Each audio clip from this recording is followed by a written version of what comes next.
여러분들의 어휘력을 100배 업그레이드 시켜주는 준보 영단어 어근 특강. 오늘은 31-1강을 진행을 해드리겠습니다. 이 31강의 띠은 컨셉션이 임신이라고가 되겠습니다. 여러분들 어근에서 캡이라는 단어가 나오거나 컵이라는 단어가 나오거나 seek 또는 seek, 셉션이라는 단어가 나오면 이 어근의 의미는 바로 이 take이라는 동사입니다. take. 그런데 여기서 중요한 건 뭐냐면 여러분들은 이 take이라는 동사의 영어식 사고방식을 이해를 해야지만이 이런 어근들이 들어가 있는 단어들을 아주 쉽게 이해를 할 수가 있다는 얘기예요. 일단 기본적인 의미는 이 take이라는 표현은 바로 잡다의 의미로 활용되는 표현입니다. 두 번째 의미는 뭐냐면 우리가 어떤 사람을 잡고 이동을 하면 뭐가 돼요? 데리고 가다가 되겠죠? 어떤 물건을 잡고 이동을 하면 가지고 가다가 되겠죠? 바로 이 take이라는 단어는 바로 이 공간적인 이동을 의미한다는 얘기입니다. 근데 이 단어가 이제 비유적인 의미로 쓰이면 만약에 머릿속으로 잡았다. 그럼 뭐요? 바로 생각하다가 되겠죠? 머릿속으로 잡았다 또는 완벽하게 이해했다 의미로 활용되는 표현입니다. 그래서 여러분들이 이 세 가지 영어식 사고방식을 반드시 이해를 하고 계셔야 됩니다. 첫 번째가 뭐다? 잡다. 두 번째 의미는 공간적인 이동. 세 번째 의미는 생각하다, 이해하다가 되겠습니다. 첫 번째 단어입니다.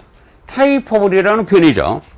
그런데 cap이라는 표현은 뭐다? take, 잡는 개념이고요. 이 able이라는 단어는 ability라는 단어에서 이 능력의 의미로 활용되는 표현입니다. 그래서 이 capable이라는 단어의 기본적인 의미는 잡다 플러스 ability가 되겠죠. 이게 뭔가를 할 수 있는 능력을 잡다, 어떤 능력을 가지고 있다의 의미로 활용되는 표현이에요. 그래서 뭐뭐 할 능력이 있는 또는 뭐뭐 할 수 있는 유능한 의미로 쓰이는 표현이죠. 동의어로는 이 skilled라는 표현과 competent이라는 표현이 있습니다. 반대의 표현은 부정적도 in을 붙이면 돼요. 부정적도 in을. 이때 in이 부정은 not의 의미로 활용되는 표현입니다. 두 번째 단어입니다. capacity라는 단어입니다. 그런데 이 capacity라는 단어가 일반적으로 문장에서 활용될 때는 이 세 가지 의미로 활용이 됩니다. cap의 의미가 뭐다? 잡다 또는 taking 그러면 뭔가를 받아들이는 개념이에요. 받아들이는 개념입니다. 그 다음에 이 ity는 명사 전미어입니다. 이 단어의 기본 의미는 taking, 뭔가를 받아들이다라는 얘기예요. 첫 번째 의미입니다. 뭔가를 받아들일 수 있는 능력을 우리는 용량 또는 수용력이라고 하는 것이죠. 두 번째입니다. 엔진의 용량을 우리는 또 뭐라고 그래요? 배기량이라고 그래요. 배기량. 배기량을 capacity라는 말을 쓰는 겁니다. 세 번째 의미예요. 뭔가를 받아들여서 이해하거나 뭔가를 할 수 있는 능력의 의미로도 써요. 능력. 바로 능력의 의미로 씁니다. 용량, 수용량, 배기량, 그 다음에 능력의 의미로 쓰이는 capacity라는 단어입니다. 세 번째 단어입니다. capture라는 단어예요. capture. 이 capture는 일반적으로 다섯 가지 의미로 활용됩니다. 이 cap이라는 표현이 뭐예요? 잡는 개념이죠. 뭔가 자리를 잡았다라는 얘기는 자리를 차지하다 의미로 쓰이는 거예요. 잡다 또는 차지하다가 됩니다. uR이라는 표현은 뭐 동사나 명사 전미어가 되는 겁니다. 그래서 이 단어의 기본 의미는 뭐다? 잡다 또는 차지하다가 되는데 얘는 영단어는 동사의 대상, 흔히 여러분들이 알고 있는 목적어죠. 동사의 대상에 따라서 의미가 달라지는 것을 여러분들이 항상 염두를 해 두셔야 되는 겁니다. 첫 번째입니다. capture의 대상이 적군이다. 그럼 적군을 잡는 개념이죠. 당연히 의미가 포로로 잡다가 되는 겁니다. 두 번째입니다. capture의 대상이 어떤 특정 도시가 돼요. 도시. 여러분들 중세 때는 왕들이 영토 확장을 위해서 뭐를 많이 일으켰어요? 전쟁을 많이 일으켰죠. 그래서 capture 다음에 도시가 나오면 군인이 특정 도시를 잡다, 차지하는 개념이에요. 다시 말해서 그 도시를 함락시키다가 됩니다. 세 번째 의미예요. 캡처의 대상이 어떤 이게 비율이 나왔다. 그럼 당연히 뭐요? 그 비율을 차지하다가 되겠죠. 이때 자주 쓰이는 표현이 바로 account for이라는 표현도 있습니다. 어느 정도의 비율을 차지하다가 되는 겁니다. 네 번째입니다. 캡처의 대상이 어떤 흥미가 나왔을 때 관객 등의 흥미를 잡는 개념이죠. 다시 말해서 뭐요? 흥미를 끌다 또는 흥미를 사로잡다가 되는 겁니다. 근데 이 단어가 영화에서 쓰이면 캡처 다음에 어떤 특정 장면이 나와요. 그러니까 카메라로 특정 장면을 잡는 개념이죠. 예, 카메라로 어떤 장면을 담다의 의미로 쓰이는 겁니다. 그래서 여러분들이 이 5가지 의미, 포로로 잡다, 함락시키다, 특정 비율을 차지하다, 흥미를 끌다, 사로잡다, 카메라로 특정 장면을 잡다, 담다의 의미로 활용된다는 사실. 네 번째 단어입니다. captive라는 단어의 3가지 의미를 살펴보겠습니다. cap이라는 단어가 뭐예요? 바로 take, 잡는 개념이라고 그랬죠? 또는 be taken, 잡히는 개념이 되는 겁니다. 이 IVE는 형용사나 명사 전미어가 되겠습니다. 그래서 이 단어의 기본 의미는 잡다 또는 잡히다가 되는 거예요. 첫 번째 의미예요. 사로잡힌 또는 억류되는 의미로 쓰이는 겁니다. 이때 명사꼴은 captive이라는 단어가 되는 겁니다. 감금이나 억류의 의미가 되겠죠. 두 번째 의미예요. 잡힌 사람을 우리는 뭐라고 그래요? 포로라고 그러죠. 근데 이 단어가 비유적인 의미로 쓰이면 어디에 사로잡혀 있다는 의미로 써요. 근데 우리가 어디에 사로잡혀 있으면 결국 뭐예요? 달리 어쩔 도리가 없다라는 얘기죠. 그 자리를 뜰 수가 없다라는 얘기예요. 이런 의미로 활용이 되는 표현이 바로 captive라는 단어입니다. 5번째입니다. captivate이라는 단어죠. cap이라는 단어는 뭐다? 잡는 개념이고요. captive라는 단어는 뭐예요? 사로잡힌 또는 포로의 의미로 활용된다라고 그랬죠. 이 at라는 표현은 바로 동사 전미어가 됩니다. 그래서 이 단어의 기본 의미는 잡는 개념인데요. 뭐를 잡느냐면 누구누구의 마음을 사로잡는 개념이에요. 그러니까 다시 말해서 매혹시키는 개념이 되겠죠. 이 단어는 워낙 자주 활용되는 표현이고 동의어들이 워낙 많습니다. enchant, 또 enthrall, 또는 charm, fascinate이라는 단어가 있죠. 아주 기본적인 단어들이니까 다 완벽하게 암기하고 가시기 바랍니다. 6번째 단어입니다. accept이라는 표현이죠. 여러분들 ac라는 접두는 ad의 변형입니다. ad는 뭐예요? to라고 그랬죠. to 다음에 대상이 나오면 뭐뭐 쪽으로 또는 뭐뭐를의 의미로 활용되는 표현이에요. 그럼 accept이라는 표현은 뭐다? 잡다, taking, 뭔가를 받아들이는 개념이죠.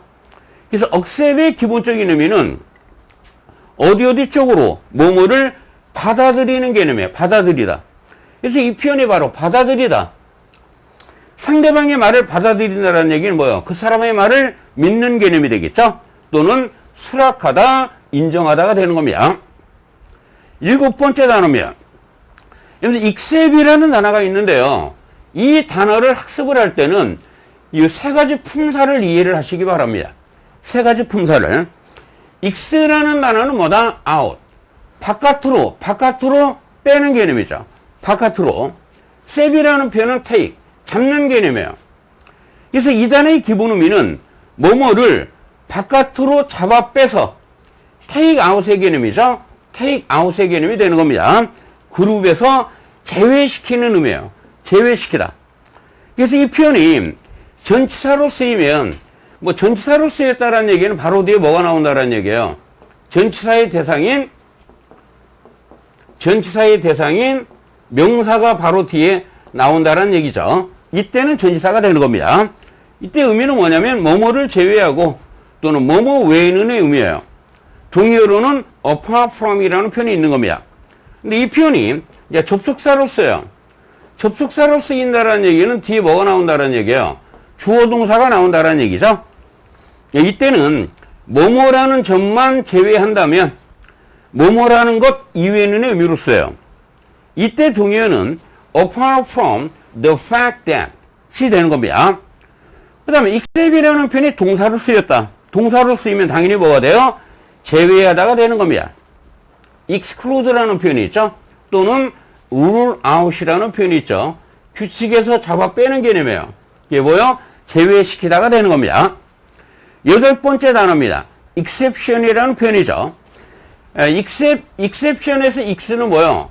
out의 개념이고요. 셉은 take이라고 그랬죠. 이 tion은 명사 전묘가 되는 겁니다.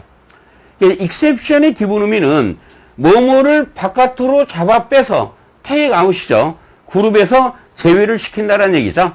그래서 exception이라는 표현은 제외나 또는 예외의 의미로 쓰이는 명사가 되겠습니다. 9번째 단어입니다. exceptional이라는 단어입니다. exceptional의 두 가지 의미를 이해를 하셔야 되는데요. 그런데 exception이 뭐요? 예외를 의미하는 말이죠. 그리고 AL은 바로 형용사 전묘가 되는 겁니다. 그래서 이 단어의 기본 의미는 예외적인의 의미로 쓰이는 거예요. 예외적인. 1차적인 의미가 바로 예외적인이 되고요. 이 표현의 반대 표현은 부정적도 on을 붙이면 되는 겁니다. unexceptional 그러면 예외적이지 않다라는 얘기죠. 두 번째입니다. 여러분들이 제품들이 있는데 평범한 제품들이 쭉 있어요. 근데 그 중에서 예외적인 제품은 뭐요? 매우 우수한 제품이라고 그러죠. 매우 우수한 제품. 그래서 이례적일 정도로 우수한, 엄청나게 우수한, 특출난의 의미로 쓰이는 표현이 바로 exceptional이라는 단어입니다. 동의어로는 뭐가 있어요? outstanding이라는 표현이 있는 겁니다. 10번째 단어입니다. 핵심 다이어 receive라는 단어입니다. receive의 5가지 의미를 여기서 학습을 하시기 바랍니다. 여기서 re라는 접두어는 그냥 강조를 의미하는 표현이고요. 여러분들 이 receive라는 동사는 바로 take, 잡다, taking, 뭔가를 받아들이다가 되는 거예요. 그래서 receive의 기본 의미는 taking, 뭔가를 받아들이는 개념입니다. 첫 번째 의미가 받아들이다, 받다가 되는 것이고, 이 대상이 이제 손님이 나와요. 이게 손님을 받아들이면 손님을 뭐 하는 거예요? 접대하다, 환영하다가 되겠죠? 근데 남의 의견을 받아들이면 뭐가 돼요? 그 사람의 의견을 인정하는 개념이 되겠죠? 만약에 전파를 받아들였다. 그럼 당연히 뭐요? 수신하다 또는 청취하다가 되는 겁니다. 5번째 의미입니다, 여러분들. 부상을 받아들인다. injury. 뭐 부상, 상처 같은 걸 의미하는 말이죠. 부상 등을 받아들이면 부상 등을 입다. 부상을 당하다의 의미로 쓰이는 이렇게 다양한 용도로 쓰이는 receive라는 동사입니다. 쉬운 동사지만 여러분들이 이 의미를 제대로 활용하는 학생들이 없죠. 선생님이 이런 강의를 해드리면 2번, 3번 반복해서 학습을 하셔야 되는 겁니다. 11번째 단어입니다. 핵심 다이어 reception이라는 단어죠. 이게 4가지 의미를 여러분들이 학습을 하시기 바랍니다. re라는 단어는 뭐다? 강조. 셉이라는 단어는 봐도 받아들이다라는 개념이에요. 그래서 이 단어의 기본 의미는 뭐예요? 받아들이는 겁니다. 첫 번째 의미죠. 사람을 즐겁게 받아들인다라는 얘기는 바로 뭐예요? 그 사람을 맞이하고 받아들이고 그런 걸 리셉션이라고 하죠. 또는 환영연회, 축하연회라고 하는 겁니다. 두 번째입니다. 라디오와 텔레비전이나 전화의 신호나 전파 등을 받아들이는 걸 뭐라고 그래요? 수신한다라고 그러죠. 수신 상태를 리셉션이라는 말을 쓰는 겁니다. 여러분들 호텔에서 손님을 받아들이는 곳을 뭐라고 그래요? 접수처 또는 프런트라고 하는 겁니다. 4번째 의미죠. 근데 자극에 대해서 받아들이는 태도, 특정 자극을 받아들이는 태도를 우리는 뭐라고 그래요? 바로 반응이라고 하는 겁니다. 이 4가지 의미를 여러분들이 활용할 줄 아셔야 되겠습니다. 리셉셔니스트라는 표현이 나오면 호텔이나 사무실, 병원 등의 접수 담당자를 의미하는 표현입니다. 12번째 단어입니다. receipt이라는 단어의 3가지 의미를 학습을 하겠습니다. re는 뭐다? 강조를 의미하는 말이고요. 이 seat라는 표현은 바로 받는 개념이죠. take, 잡다, 받다가 되는 겁니다. 그래서 이 단어의 기본 의미는 그냥 받는 개념이에요. 첫 번째, 받는 것, 수령 또는 인수라고 하죠. 여러분들이 돈을 지불하고 받는 서류를 뭐라고 그래요? 돈을 지불하고 받는 서류를 우리는 영수증이라고 그러죠. 영수증을 receipt이라는 단어를 쓰는 겁니다. 세 번째입니다. 사업체나 은행, 정부가 받는 돈을 받는 걸 수령액이라고 그러죠. 받기, 수령, 인수, 영수증, 수령액입니다. recipient라는 단어가 나오면 뭐뭐를 받는 사람 또는 수령인이 되는 겁니다. 13번째 단어입니다. susceptible이라는 단어입니다. 이 단어는 뭐 시험 문제 워낙 많이 나왔던 단어죠. 이 단어의 두 가지 의미를 살펴보겠습니다. 얘네들이 sus라는 단어는 바로 serve의 변형이에요. 그러면 이 serve라는 단어는 뭡니까? under를 의미하는 말이죠. 그럼 under의 기본 의미는 어디 아래에 있다라는 얘기인데요. 이 단어가 뭐뭐에 영향을 받다의 의미로도 활용이 되는 겁니다. 예를 들어 어떤 학생이 A라는 선생님, B라는 선생님한테 교육을 받는데요. 교육을 받는다라는 얘기죠. 그러면 이 사람은 A라는 선생님이나 B라는 선생님 아래에서 배움을 받는다라는 얘기는 그 선생님들의 영향을 받는다라는 의미가 되는 겁니다. 그래서 어디 아래에 있다 또는 영향을 받다의 의미를 여러분들이 알고 계셔야 돼요. 7은 뭡니까? 잡는 개념이죠. 잡는 개념인데 여러분들 보세요. me taking 1g 뭐가 돼요? 병에 걸리다가 되죠. catch a cold 그러면 감기에 걸리다가 되겠죠. 이게 걸리다의 의미로도 이렇게 활용이 되는 표현입니다. 그래서 이 단어의 기본 의미는 take이라는 단어 뒤에 질병이 나오면 뭐다? 질병을 잡다라는 얘기죠. 질병을 잡는다라는 얘기는 질병에 뭐다? 걸리는 개념이 되는 겁니다. 이게 병에 걸리기 쉬운, 병에 취약한 의미로 써요. 이게 첫 번째 의미가 어디에 취약하다라는 얘기예요. 약하다라는 개념이죠. 이때 동의어는 뭡니까? weak 또는 fragile 단어가 있는 겁니다. 또는 예민한, 민감한의 의미로 쓰이는 표현이죠. 이때 동의어는 susceptible라는 표현과 sensitive라는 표현과 vulnerable이라는 단어가 있는 겁니다. 시험 문제 수도 없이 나왔던 단어죠. 두 번째입니다. 질병에 걸리기 쉽다라는 얘기는 그 질병을 뭐 한다는 얘기예요? 허용한다는 얘기죠. 병에 걸릴 수가 있다는 얘기입니다. 두 번째 의미는 뭔가를 허용을 하는 또는 뭐뭐 할 수 있는 의미로 쓰이는 매우 중요한 형용사 susceptible이었습니다. 14번째 단어입니다. conceive라는 단어입니다. 그런데 이 단어는 반드시 두 가지 의미를 완벽하게 알고 계셔야 돼요. 여러분들이 큰이라는 단어는 뭐요? 강조를 의미하는 말이고 이 seive라는 표현은 바로 잡다, 잡아서 가지고 있다라는 개념이에요. 이게 첫 번째 의미입니다. 머릿속으로 잡았어요. 머릿속으로 잡으면 바로 생각하다, 상상하다가 되죠. 어원사전을 찾아오면 이렇게 나와 있어요. take into the mind. 마음속에 뭔가를 잡고 있다라는 개념이죠. 당연히 생각하다, 상상하다가 되는 겁니다. 이때 명사꼴은 concept이라는 표현과 conception이라는 단어가 있는 거예요. 어떻게 해석이 돼요? 개념이나 생각으로 해석이 되는 겁니다. 그런데 이제 두 번째 의미예요, 여러분들. 뱃속에 아이를 가지고 있어요. 뱃속에 아이를 가지고 있으면 당연히 뭐가 됩니까? 임신하다가 되는데, 이제 어원사전에 이렇게 나와 있어요. take seed. 여러분들 이 seed라는 단어가 뭡니까? 식물한테 쓰이면 씨앗이 되는 것이고, 동물한테 쓰이면 뭐가 돼요? 그 동물의 새끼가 되는 겁니다.